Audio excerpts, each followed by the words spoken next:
Hello everyone. असफलता एक चुनौती है, इसे स्वीकार करो। क्या कमी रह गई, देखो और सुधार करो। ये बात जस्ट आपके लिए सूट करता है इस वीडियो के री एग्जाम पर, जो होने वाला है आपका मार्च या अप्रैल के महीने में। इसका एग्जाम 100% तो तय है कि होने वाला है, क्योंकि अब इससे ज़्यादा लेट और नहीं कर सकता है।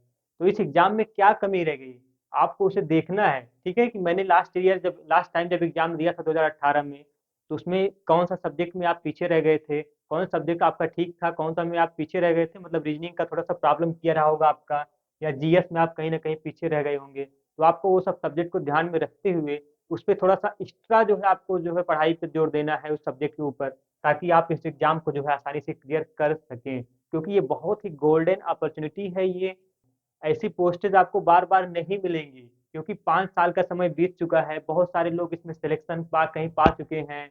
आपको अगर देखा जाए तो 68,500, फिर उसके बाद 69,000 शिक्षक भर्ती निकली।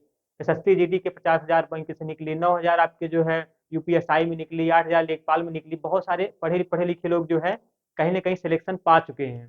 तो जो बचे खुचे लोग हैं इनमें, वो बहुत इसीलिए कहा जा रहा है कि अपॉर्चुनिटी जो है एक तरीके से गोल्डन अपॉर्चुनिटी है। ठीक है, तो हम लोग बात करेंगे इस पे। सबसे पहले भर्ती 2018 की है। 22 और 23 दिसंबर 2018 में दो चार पालियों में इसका एग्जाम हुआ था। तो इसमें पोस्ट की बात की जाए तो 1953 पोस्ट है टोटल। अब दोस्तों फार्म जो पड़े थे वो कुल 14 लाख फार्म पड़े थे। 9.5 लाख लोग इसका परीक्षा दिए थे। 9.5 लाख लोग 14 लाख लोग में से इसके एग्जाम दिए थे। और बहुत सारे लोगों के पास तो ट्रिपल सी का जो है कोर्स भी नहीं था, डिप्लोमा कोर्स भी नहीं था, फिर भी वो जो है क्या किए थे कि फॉर्म को अप्लाई कर दिए थे। ऐसे में बहुत सारे लोग तो पेपर पहले ही छोड़ दिए थे। 9.5 लाख लोग जो दिए हैं पेपर, अब वो जो 5 लाख छोड़ दिए हैं वो तो दोबारा पेपर देने वाले नहीं है। ठीक है, उनमें भी जो है 9.5 लाख में भी जो पेपर देने वाले हैं, हालांकि बैठने को सबको मिल सकता है एग्जाम में, ऐसी बात नहीं है, लेकिन फिलहाल इससे कम ही आपके पेपर देने वालों की संख्या होगी। जितना पिछली बार एग्जाम दिए थे उससे कम ही। वो इससे अंदाजा लगाया जा सकता है कि ज्यादा से ज्यादा 7 से 8 लाख लोग इस बार एग्जाम देंगे। वो भी जो है उनमें भी जो है काफी, मतलब एक तरीके से कहा जाए तो बहुत उसमें से काफी लोग बहुत तैयारी नहीं किए होंगे या कहीं इधर उधर चले गए होंगे अपना। तो इस तरीके से देखा जाए तो इनमें कुल प्रश्नों की संख्या जो है वो 150 प्रश्नों की संख्या है। 50 हिंदी के प्रश्न आएंगे, 50 रीजनिंग के, और 50 जीके और जीएस के आने वाले हैं। उसके बाद ये 100 नंबर के हैं। हिंदी एक प्रश्न जो है वो 2 नंबर का होगा। तो 50 प्रश्न हिंदी के हैं तो ये 100 नंबर का। 50 प्रश्न रीजनिंग का है तो ये भी 100 नंबर का। 50 प्रश्न जीके और जीएस का है, ये भी 100 नंबर का। ठीक है, टोटल 300 नंबर का, टोटल 300 नंबर का एग्जाम होगा। जिनमें से आपको जो है माइनस मार्किंग देखी जाए तो 0.5 नंबर की होगी, मतलब 50%। मतलब आपका अगर दो प्रश्न गलत होगा, दो प्रश्न अगर आपने गलत कर दिए, तो एक एक उत्तर जो है आपका, एक उत्तर का पूरा पूरा मार्क आपका कट जाएगा। दो प्रश्न गलत प्रश्न करने पर आपका एक सही जवाब आपका जो है क्या होगा, एक सही जवाब आपके वो माइनस हो जाएंगे। तो इस तरीके से माइनस मार्किंग इसमें थोड़ा सा जो है वो टफ है। लेकिन माइनस मार्किंग जो टफ है, तो उस पर फायदा भी है कि लोग क्वेश्चन ज्यादा नहीं करेंगे, जो इस पे कट ऑफ कम जाने की संभावना रहेगी। आप देख सकते हैं कि यहाँ पे कट ऑफ मैंने लिखा है 2018 में, अनरिजर्व की जो है 211 गई है। 300 अंक में 211 गई है, लगभग 106 प्रश्न। ठीक है, ओबीसी की 205 अंक गई है 300 में, लगभग 103 प्रश्न गई है। एससी की 185 अंक पे सिलेक्शन हुआ है और 93 प्रश्न। तो इस तरीके से अगर देखा जाए, बात किया जाए कि इस वैकेंसी में 70% धांधली हुई थी। 70% धांधली होने के बाद भी इतना कट ऑफ गया है, 211, 205, 185। ठीक है, ये 70% धांधली के बाद कट ऑफ गया है। अगर मैं पूरे वादे के साथ कह रहा हूँ, इस बार री एग्जाम का जो कट ऑफ है 2023 की संभावना बन रही है, या संभावित कट ऑफ की बात की जाए, अगर कोई धांधली इस बार नहीं हुई, एकदम सेफ एग्जाम हुआ, तो ये इससे भी कम आपके जो है कट ऑफ इस बार जाने वाले हैं। ये जो 211, 205, 185 गए हैं, 211 से कम कट ऑफ होने वाले हैं। अनरिजर्व के लगभग 200 से 210 के बीच में जो है, अनरिजर्व के 200 से 210 के बीच में होने के चांस हैं। अगर जो है ये इस बार कोई धांधली नहीं हुई, एकदम क्लियर वे से अगर एग्जाम कराया जाता है, तो ये इससे ज्यादा कट ऑफ नहीं जाने वाली है। कुल मिला के जितने भी, चाहे ओबीसी के हो चाहे एससी के हो, जितने हैं उससे ऊपर तो नहीं जाने वाले हैं, इतना आप श्योर मान लीजिए।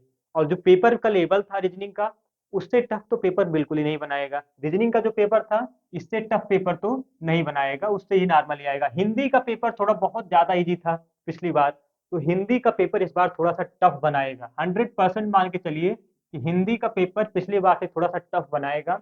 और जीके जीएस भी पिछली बार एक लेवल में था, लेकिन इस बार भी जीके जीएस थोड़ा-सा टफ कर सकता है। और जीके जीएस के लिए दोस्तों आप लोगों को तैयारी, हिंदी का आपको तैयारी पता है क्या-क्या करनी है, रीजनिंग में भी आपको पता है क्या-क्या करना है, लेकिन जीके जीएस में आपको नहीं पता होता कि हम क्या-क्या सब्जेक्ट पढ़ें, कैसे-कैसे। आप उसका पूरा जो है पूरा उसका पाठ्यक्रम देखिएगा, तो उसमें आपको सबसे ज़्यादा जो जोर देना है वो करंट अफेयर्स पे देना है।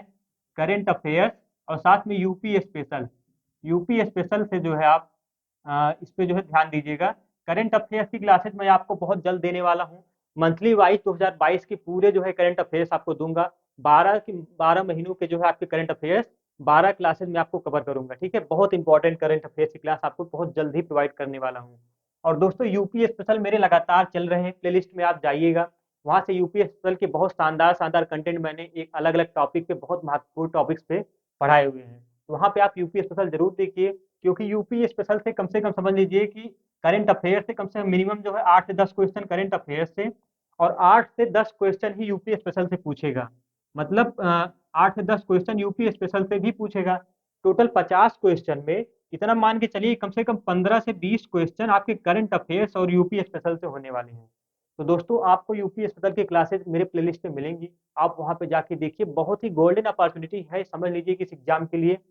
और इस बार अगर आप नहीं क्लियर कर पाएँगे तो आपको पछताना पड़ेगा, बहुत पछतावा होगा, क्योंकि इतनी पोस्टेज़ जो हैं 1953 पोस्ट, ये बार-बार आपको मौके नहीं मिलते हैं। और 1953 पोस्ट पे जो है आपके, इनमें कितने सारे लोग कहीं सिलेक्शन पा गए हैं, पढ़ने-लिखने वाले जो है कहीं इधर-उधर सेट हो गए हैं, या बहुत सारे लोग बीच में पढ़ाई छोड़ दिए हैं। तो मतलब कुल मिला के आपको माना जाए कि आप टॉप में चल रहे होंगे। जो लगातार पढ़ाई कर रहा होगा, जब से ये वैकेंसी पड़ी हुई है, तब से जो लगातार पढ़ाई कर रहा होगा, उसकी पढ़ाई एक लेवल में आ गई होगी। वो अब जो है इसको एग्ज़ाम को क्लियर करने के लिए बहुत अच्छे से सोच सकता है, ठीक है?